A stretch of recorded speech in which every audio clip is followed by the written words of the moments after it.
또 오랜만에 뵌 우리 교우들 있습니다. 전우자하고 인사 한번 하십시다. 한 주간 잘 주의 은혜 가운데 잘 지내셨습니까? 인사 한번 나눠볼까요?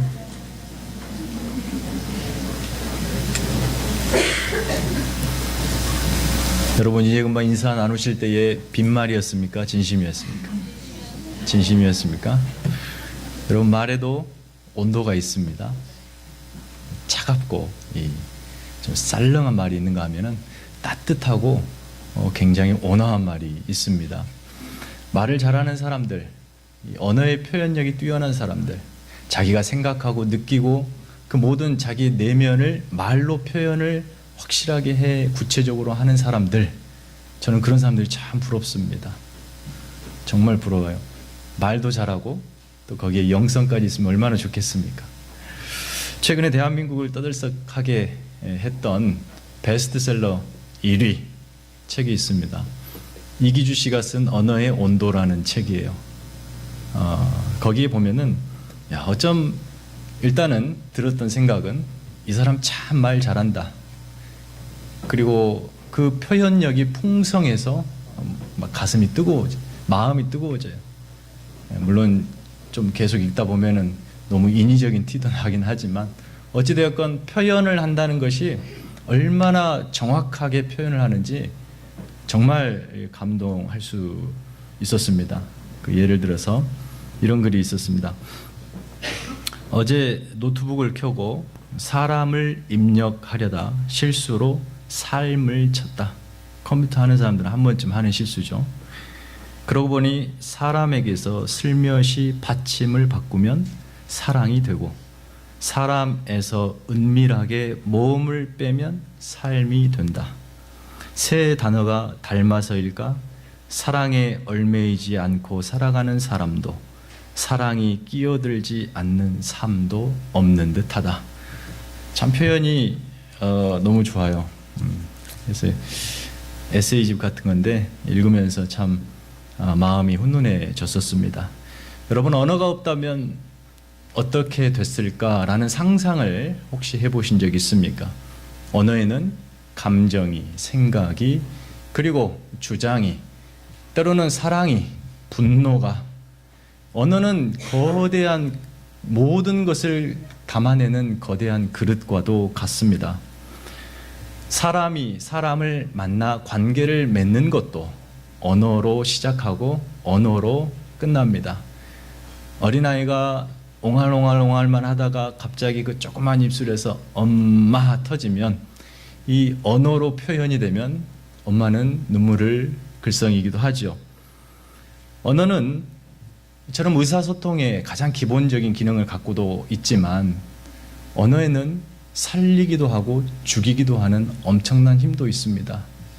생각을 해보십시오. 하나님께서 천지를 창조하실 때 말씀, 그분의 언어로 창조합니다. 그때 언어는 능력 있는, 살리는 생명의 권세 있는 말입니다. 그렇게 해서 아담을 지으시고 아담과 하나님이 교제를 하실 때에도 다른 걸로 하지 않아요.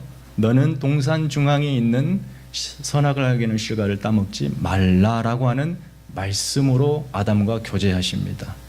그런데 아담이 하나님의 명령을 어겨서 뱀의 유혹에 넘어가 타락하게 됩니다. 하나님으로부터 타락한 아담에게서 나타나는 첫 번째 현상, 그의 언어가 달라집니다. 불평이 있고 원망이 있고 비방이 있고 변명이 있습니다. 그러니까 인간이 타락했다라고 했을 때 무엇이 타락하는가? 다름 아닌 그의 언어가 타락합니다. 요즘에 우리 젊은 친구들이 자주 부르고 저희 아이도 막 그걸 어떻게 애우는지 다 애워서 부르는 노래들 보면은 참 표현이 과하죠. 물론 그런 노래들을 자주 듣는 건 아니지만 아이들이 듣는 노래 또 드라마 혹은 영화 그 언어들을 보면은 대단히 타락한 언어들이 쓰이게 되죠. 완벽하시고 거룩하신 하나님은 그분의 말이 거룩합니다. 표현되는 것이 그분의 성품을 담아내기 때문에 그분의 말씀은 거룩하신 말씀이에요. 인간이 타락했습니다. 그 타락한 인간에게 하나님이 찾아오실 때 그 거룩성을 훼손할 수 없죠. 인간에게 찾아오시는 하나님의 말, 아브라함을 선택하시고 또 이스라엘을 선택하시고 한 백성을 삼으시며 타락한 그들에게 다가오시는 하나님은 다름 아닌 이스라엘의 말 히브리어를 선택하시고 거기에 당신의 거룩함을 담으십니다. 하나님의 언어는 거룩하고 깨끗해요. 용서가 있고 사랑이 있습니다. 따스함이 녹아져 있습니다. 그래서 히브리어인들은 자기들의 언어를 통해서 그 전능하시고 살아계신 하나님을 표현해냅니다. 그들의 표현은 결코 추상적이거나 관념적이지 않습니다. 정확하게 그분이 누구인가를 표현해내는 언어로 하나님을 노래합니다. 그것이 바로 히브리인들의 노래예요. 그래서 히브리인들이 하나님을 안다라고 했을 때에는 추상적이고 교과서에 책에서 이렇게 아는 들어서 그런 하나님이 아니고 대단히 구체적인, 그래서 부부간에 남자와 여자가 부부가 되어 서로 아는 그 수준에 이르기에 비유를 많이 합니다. 하나님께서 모세를 통해서 이스라엘을 출애굽시키시죠. 그리고 시내산에서 시내산으로 모세를 부르시고 십계명을 주십니다. 여러분, 돌판에, 차갑고 서늘한 돌판에 하나님의 뜨거운 언어가 담기는 것, 이게 십계명인 것이죠. 돌판에 새겨졌다고 해서 그 언어가 죽은 언어가 아니에요. 하나님의 언어는 살리는 언어입니다. 살아있는 언어예요. 그러니까 모세가 십계명을 받을 때 뭐가 있었습니까? 뭘 보고 놀래요? 모세가 처음에 그 꺼지지 않는, 불에 타지도 않는 가시떨기, 불이 활활 타고 있는데 사라지지 않는, 살아있는 능력에 살리는 말씀, 그것이 곧 하나님의 말씀인 거예요. 이집트에서 400년이 넘도록 종살이했던 그들에게는 그 옛날 아브라함에게 약속하셨던 그 위대한 살아있는 하나님의 말씀의 그 언어들이 400년이 넘도록 사라졌습니다. 그들에게는 이집트어들이 있고 이집트의 문화가 들어왔고 그것으로 죽은 언어로 죽어가는 백성들이었습니다. 그들을 하나님께서 출애굽시키셨어요.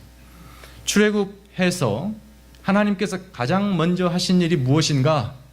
그들에게 십계명을 주는 거예요. 무슨 말이겠어요? 이제 내가 너희를 살리겠다, 이 말씀이죠. 지금까지 죽어 살았던 너희들의 언어를 살리는 언어로 바꾸겠다. 이제 너희는 살아있는 하나님, 나 하나님의 백성, 내 백성이다. 이것을 강조하시는 거예요. 하나님의 언어는 살아있는 언어예요.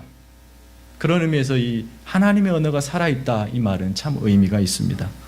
십계명을 통해서 이스라엘은 살아계신 하나님을 만나요. 거기에서 그분이 누구인가를 명백하게 보고 그 살아있는 언어를 받는 자기들이 누군가를 명확하게 인식합니다. 그들은 거룩한 하나님의 백성이었습니다. 십계명을 통해서 이렇게 그들의 존재적인 변화, 그러면 그들에게 요청되는 십계명의 내용은 뭐겠습니까? 이제 너희는 살아야 된다. 살아있는 존재로 살아야 한다. 죽어가는 존재가 아니라 살아있는 존재로. 어떤 면에서는 돌판에 새겨진 십계명이 한편으로는 차가운 말입니다.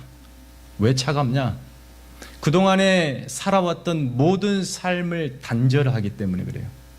이집트에서 가져왔던 문화, 생각, 언어, 이 모든 것을 차갑게, 정확하게, 적절히 섞지 않고 정확하게 잘라내기에 때론 차갑게 느껴집니다. 절대 그들은 이스라엘의 문화를 다시 가지고 광야로 들어가서는 안 됩니다. 철저하게 단절입니다. 그들은 홍해를 건넜습니다. 홍해를 건넜습니다. 이집트를 떠났습니다. 그래서 십계명이 의미하는 바는 차가운 언어로서 단절입니다. 그런데 거기서 끝나지 않고 이 십계명은 뜨거운 말씀입니다. 그들은 이제 하나님의 말씀을 가지고 지난날에 이 죄악된 모든 시간들을 버리고 이제는 하나님의 긍휼을 입은 백성, 사랑을 입은 백성, 영광스러운 존재, 그 하나님의 기대와 소망을 담아 살아가는 백성. 그런 의미에서 이 십계명은 그 어느 이 시대의 인간 사이에서 그 어느 러브레터보다 뜨거운 이스라엘 백성을 향한 하나님의 사랑의 메시지입니다. 뜨겁습니다. 돌판에 새겨진 하나님의 언어는 죽은 언어, 죽이는 언어가 아니고 산 언어, 살리는 언어였습니다. 그런데 이스라엘 백성이 이렇게 시내산에서 돌판을 받은 이후에 예수님 시대까지 대략 한 1500년의 역사를 흘러오면서 이 살아있는 하나님의 언어를 냉랭한 언어로 바꿔버립니다. 그 중간 시대인 사무엘상하, 열왕기상하를 이렇게 쭉 보더라도 끊임없이 성경이 이스라엘 백성들을 고발하는 내용이 있습니다. 그들은 철저하게 율법을 지켰어요. 그러나 그 율법을 지키면서도 고발당합니다. 겉으로는 율법을 지키지만 그들의 중심으로, 마음으로 그 언어가, 하나님이 주신 언어가 진정으로 담고 있는 그 뜨거움을 그들의 삶으로는 담아내지 못했기 때문에 그들은 비방을 당합니다. 겉으로는 율법을 지키나, 그래서 누구보다도 그 철저한 율법을 지켰으나 마음으로는 그 율법이 요구하는 정신과 거리를 두고 그렇게 살았습니다. 하나님의 뜨거웠던 언어의 온도가 식어진 것이 아니고 바로 이 하나님의 언어를 대하는 이스라엘의 진심이 싸늘해진 겁니다. 그것이 예수님 시대에 와서는 더욱 심해졌고, 예수님은 바로 그런 유대인들, 특별히 종교 지도자들을 향해서 하나님의 말씀을 형식과 예식과 그리고 죽이는 문자로 담아버렸던 그들을 책망하십니다. 그들은 하나님의 살아있는 말씀을 문자에 가두었어요. 그리고 그것을 지키면서 하나님의 영광을 드러내는 것이 아니라 자기의 의로움을 자랑 삼아 살았던 자들이었어요. 머리에 율법을 붙이고 손에 기록하고 발에 붙이면서 온몸에 하나님의 율법으로 치장을 했지만 정작 그들의 내면은 율법은 없고 오직 그들의 욕망, 그들의 의로움, 자랑, 교만 이런 것으로 채워갔었습니다. 그래서 그들의 내면은 형식에 의해서 서서히 마비가 되어가지고 이제는 회복 불가능한 상태, 그렇게 되었던 거예요. 겉은 뜨겁게 하나님을 사랑하고 섬기는 것처럼 보이지만 그들의 내면은 회칠한 무덤과도 같았습니다. 율법의 정신을 무시한 채 이 문자적 의미에만 집중했어요. 그리고 그 문자적 의미만을 따지면서 자기 열심을 자랑하는 것, 그렇게 율법을 지키는 것, 그것을 우리는 율법주의라고 말해요. 율법을 주신 하나님의 의도는 딴전에 두고 자기의 의를, 그것을 지키는 자신의 의를 자랑하면서 사람들 앞에 멋들어지게 서는 것, 이것이 곧 율법주의입니다. 그들은 어떤 속 깊은 신앙인이 아니에요. 겉만 화려한, 속은 텅 빈 그런 껍질뿐인 가짜 신앙인. 우리는 그들을 종교인이라고 부릅니다. 그들은 종교인이었어요. 여러분, 어느 위조 지폐 감별사가 이렇게 말했습니다. 진짜와 가짜 지폐를 구분하는 방법은 그가 가장 중요시 여기는 방법은 딱 한 가지. 가짜 지폐는 화려하다. 가짜 지폐와 위조 지폐. 일단 가짜 지폐는 화려하다. 화려하다고 느껴지는 것은 가짜로 의심하면 된다. 왜냐하면 진짜처럼 보이기 위해서 모든 부분을 너무나 과하게 표현하기 때문에 화려해진다. 가짜는 필요 이상으로 화려하다.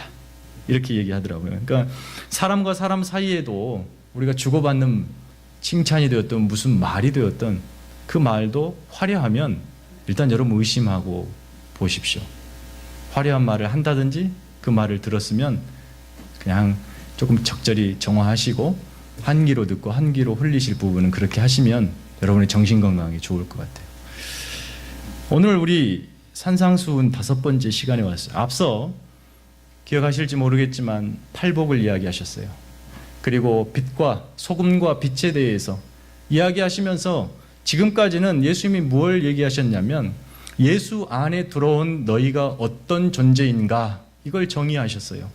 성도, 그리스도인, 하나님을 믿는 저와 여러분이 누구인가에 대해서 정의하셨다면 이제부터 예수님은 뭘 얘기하셔야 돼요? 이제 그런 너희가 어떻게 살아야 되는가를 이야기하겠다. 이제 이렇게 나오셔야 되는 거예요.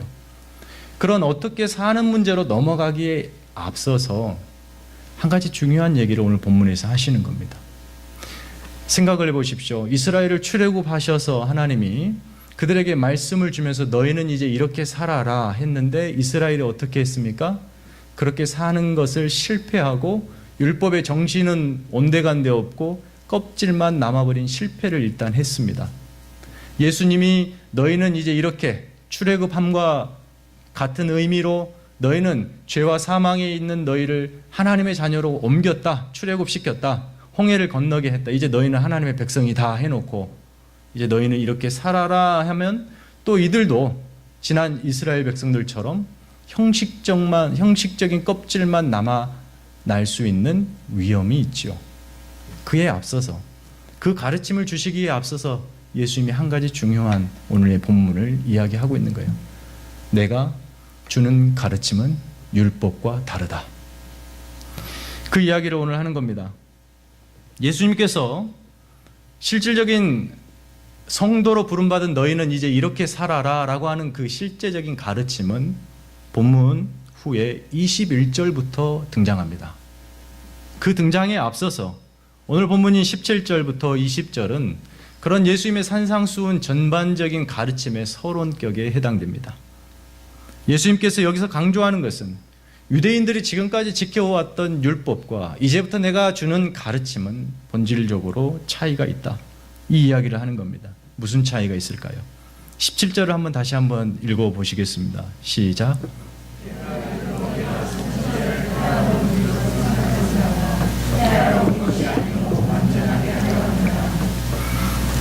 거기 보면 분명 예수님이 율법을 폐하러 오신 것이 아니라 완전하게 하러 오셨다라고 선언하신 것으로 보아 여러분 율법과 예수님은 서로 대치되거나 충돌하거나 서로 이렇게 충돌하지 않습니다. 거기 보면 그 17절이 의미하는 바는 뭔가 율법에 부족한 것이 있다. 그 부족한 것을 예수님이 이 땅에 오셔서 그 부족을 채울 수 있는 분으로 암시되어 있어요. 다시 말해 율법이 할 수 없는 어떤 것이 있는데 그것을 예수님은 하실 수 있는 분으로 이제 소개가 된 것이죠. 여러분 산상수훈을 주시기 전에 예수님의 모습은 마태복음 4장으로 넘어가시면 어떤 모습이었냐면 엄청난 가르치심과 복음이 모든 사람의 병과 또 질병을 고치시고 많은 사람들에게 자유와 해방을 주는 아주 파격적이고 역동적인 사역이었습니다. 그래서 각색 질병, 고통당하는 사람들이 전국 각지에서 모여서 팔레스타인 전역에 예수님에 대한 소문이 다 퍼져 있었어요. 율법을 철저히 지켰던 유대 종교 지도자들은 바로 그 예수의 말이 사뭇 율법과 다른 권세 있는 말이라는 것을 인지하고 있었습니다. 예수님께서 몰려든 무리들을 그 앞에 두시고 산에 오르시고 이제 산상수훈을 시작하시죠. 마태는 마치 이 모습을 모세가 산에 올라서 하나님의 계명을 받아 이스라엘에게 주듯 지금 예수님이 그렇게 소개되고 그려지고 있습니다. 예수님의 언어는 살아있는 언어인 것이죠. 예수님께서 그렇게 선포하시듯 이 무리들에게 새 율법을 주시는 겁니다. 분명 예수님의 가르침은 지금까지 유대인들이 지켜온 율법과 다릅니다. 전혀 다른 것이 아니고 그 율법에 어느 정도 그것에 부족하고 또 온전치 못한 어떤 것을 채워주는 완성하는 그런 기능이 있습니다. 잠시 우리 PPT를 한번 보겠습니다. 모세 이래로 이스라엘은 1500년 동안 율법을 지켜왔습니다. 율법을 신봉했죠. 그래서 이 율법은 하나님께서 이스라엘에게 주신 거예요. 그래서 그들은 철저하게 이 율법을 지켰어요. 저 율법이라고 하는 이 테두리 안에서 살려고 몸부림을 쳤습니다. 그러나 그들은 저 율법 안에서는 어떤 하나님의 영광, 구원 이런 것에 이를 수 없었습니다. 왜? 저 율법을 지키는 유대인 자기들이 타락한 자들이기 때문에, 인간이기 때문에 그렇습니다.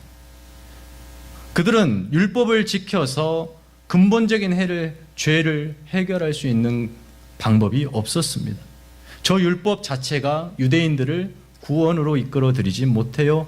로마서 3장 20절에 바울이 말했듯이 율법의 행위로는 그의 앞에서 의롭다 함을 얻을 육체가 없나니 율법으로는 죄를 깨닫는다라고 말해요.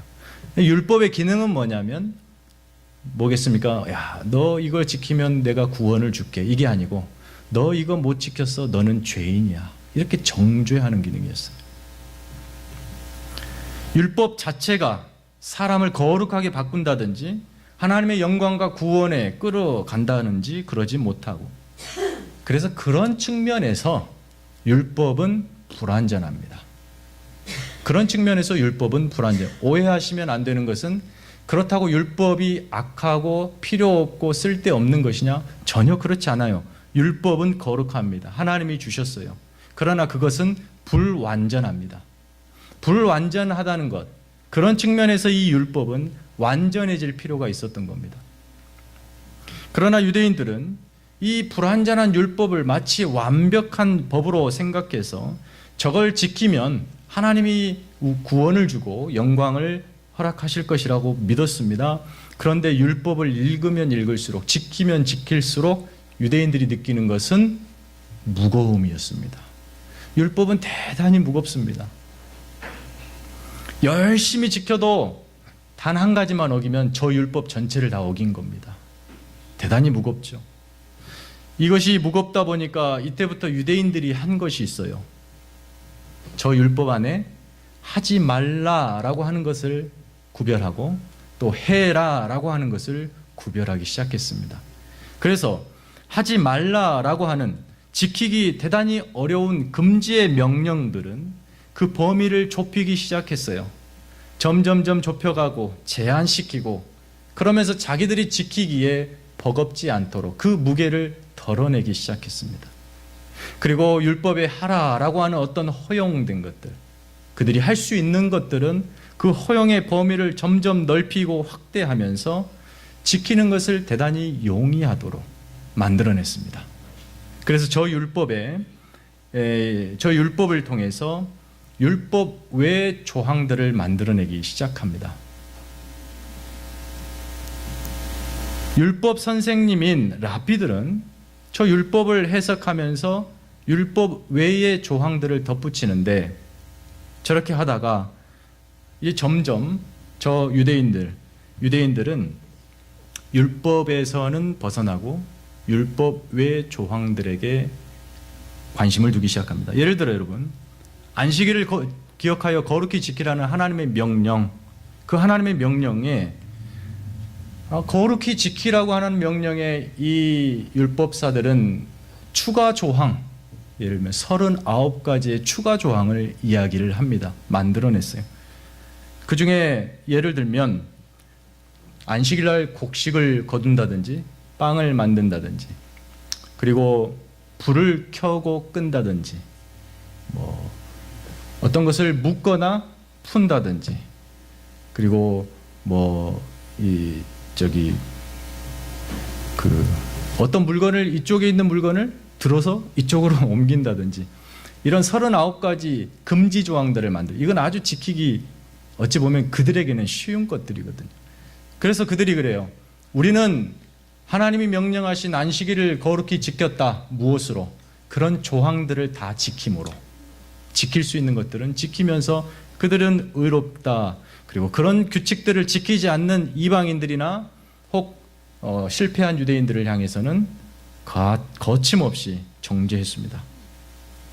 21절부터 여러분 소개하는 예수님의 산상수를 보면 그것은 철저하게 바리새인들의 왜곡된 신앙을 꼬집습니다. 한 가지만 보면 우리 43절에서 다음에 자세히 보겠지만 이 같은 마태복음 5장 43절 44절을 함께 읽어보겠습니다. 바로 그 옆에 있죠. 시작.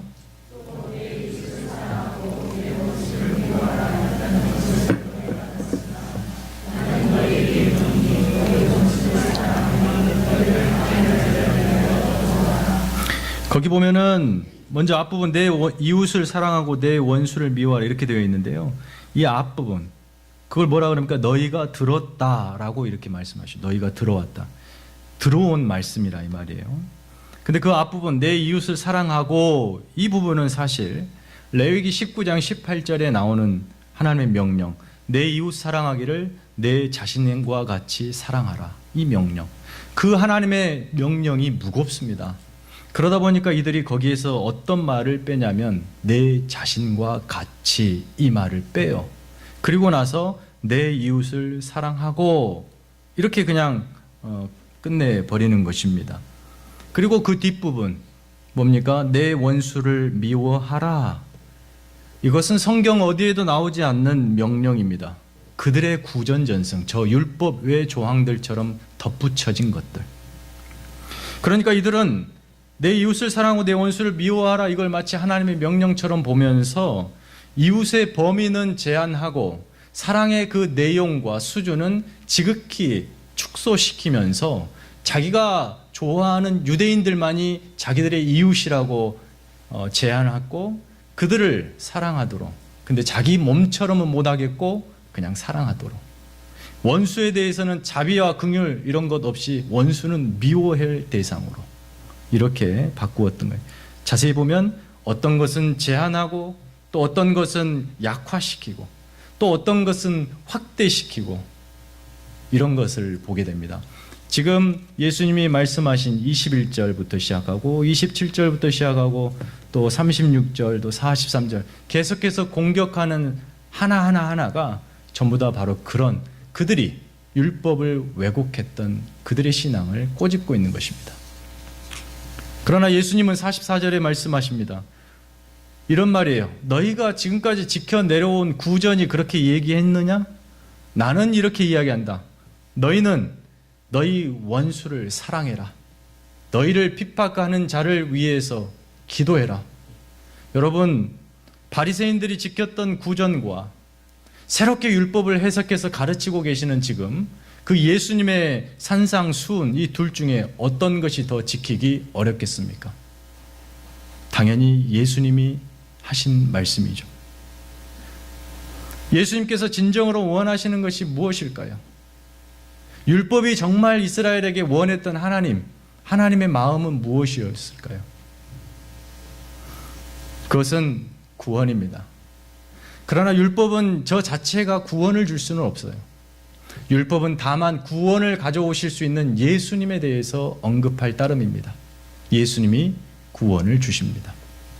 그리고 예수를 믿는 제자와 성도가 어디에 있는가? 어디에 있습니까? 바로 저 예수 안에 있습니다. 저들은 율법 안에 있지 않아요. 그래서 저 가두어진 율법이 예수님을 향해, 제자들을 향해 정죄할 수 없습니다.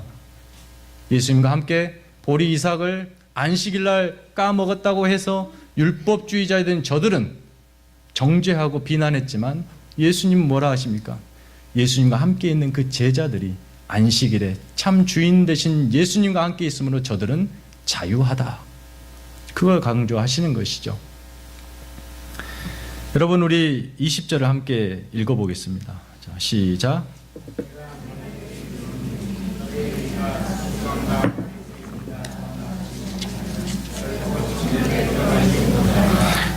거기 보면 제자들의 의의가 나오고 바리새인과 서기관과 바리새인들의 의의가 대조가 됩니다. 예수님이 지금 여기에서 제자들을 향해서 너희는 저기 보지 저 유대인들, 특별히 바리새인, 서기관들처럼 열심히 율법을 지키는 저 열심보다 더 열심히 해야 돼. 어떤 그들의 열심을 비교해서 말씀하신 것이 아닙니다.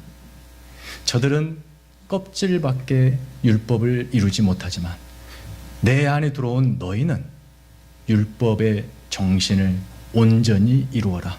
결단코 저 율법을 율법 외의 조항들을 만들어 덧씌우거나 왜곡하거나 훼손해서 지키지 말고 저 자체를 거룩한 살아있는 생명의 언어인 하나님의 말씀을 너희 삶으로 온전히 담아내라.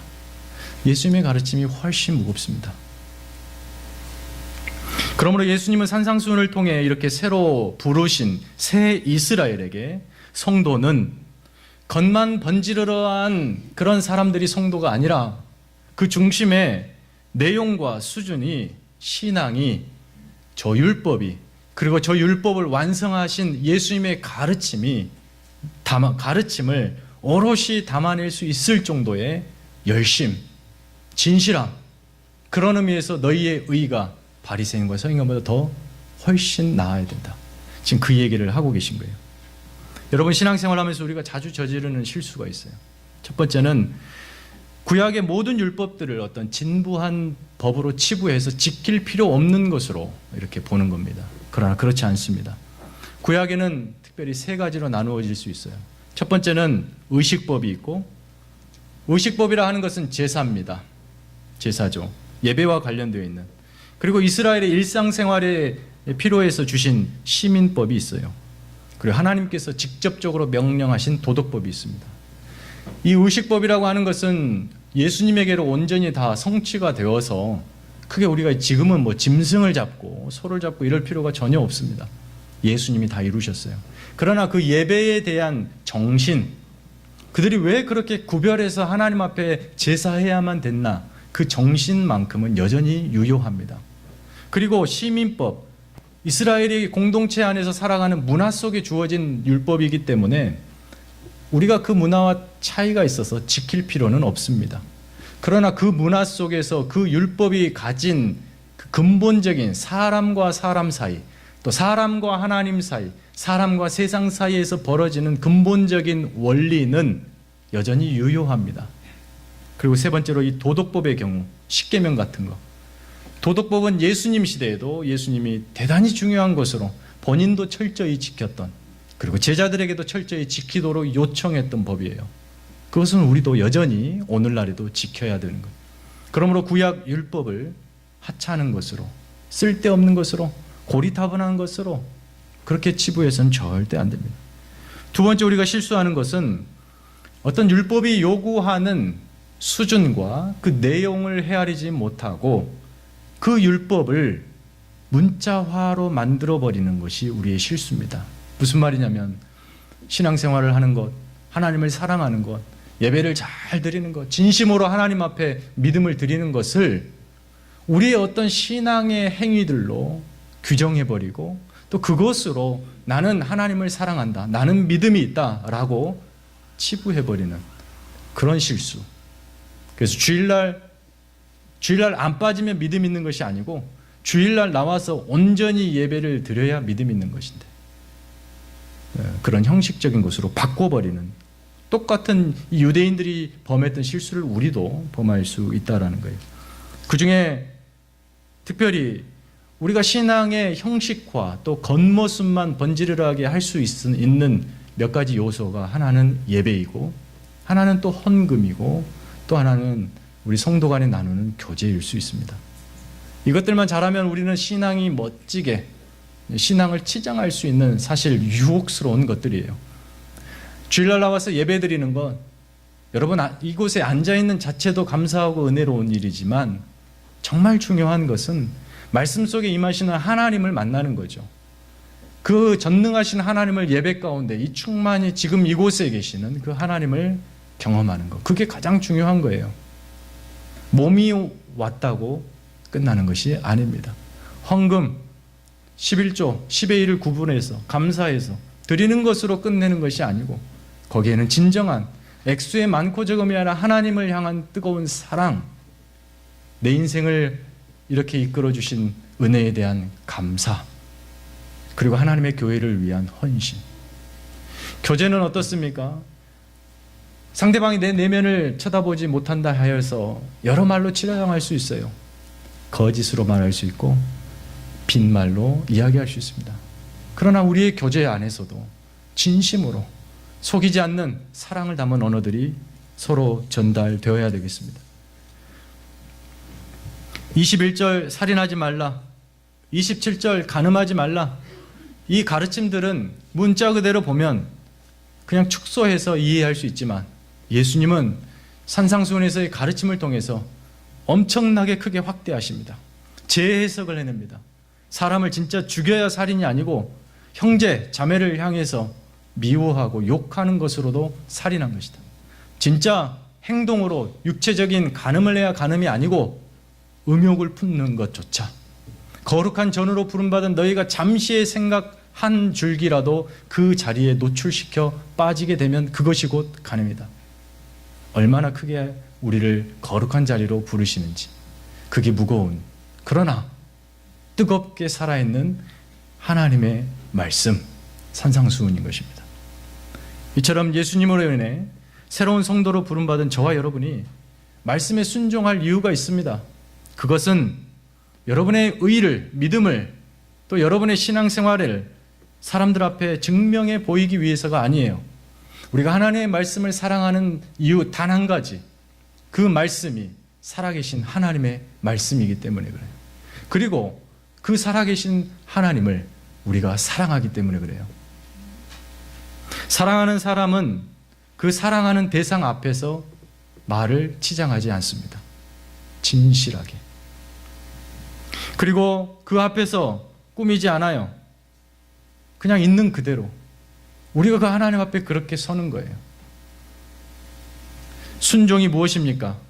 하나님 안에서 하나님을 사랑하는 자의 마땅한 바입니다. 자랑할 것이 없어요.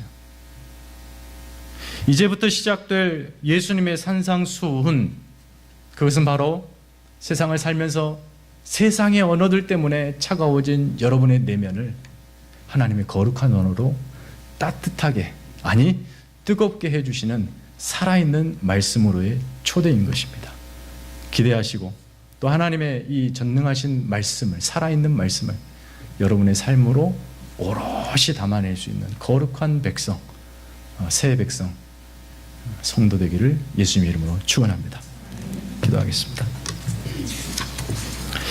거룩하신 하나님 아버지여, 우리를 거룩한 백성으로 부르셨고 또 우리 안에 살아있는 살리는 언어를 허락하셨으니 세상 가운데 우리가 섰을 때에 우리의 입에서는 거칠고 가시돋친 상처의 말이 아니라 감싸고 치유하는 회복의 언어들이 충만하게 하여 주시옵소서. 우리의 행실에는 진실하여 겉만 번지르르한 것이 아닌 내면이 꽉 차 있는 진리의 거룩한 언어들이 충만한 그런 행동들이 되게 하여 주셔서 세상 앞에서 하나님께서 세우신 우리를 보고 거친 언어 속에 상처 입은 저 영혼들이 하나님의 그 거룩하심을 체험하고 만날 수 있도록, 그래서 저들이 하나님 앞에 돌아와 영광 돌리는 그 거룩한 사명에 우리 모두가 헌신할 수 있게 도와주시옵소서. 한 주도 주님께 모든 것을 맡기오니 우리와 동행하여 주시옵소서. 예수님의 이름으로 기도하옵나이다. 아멘.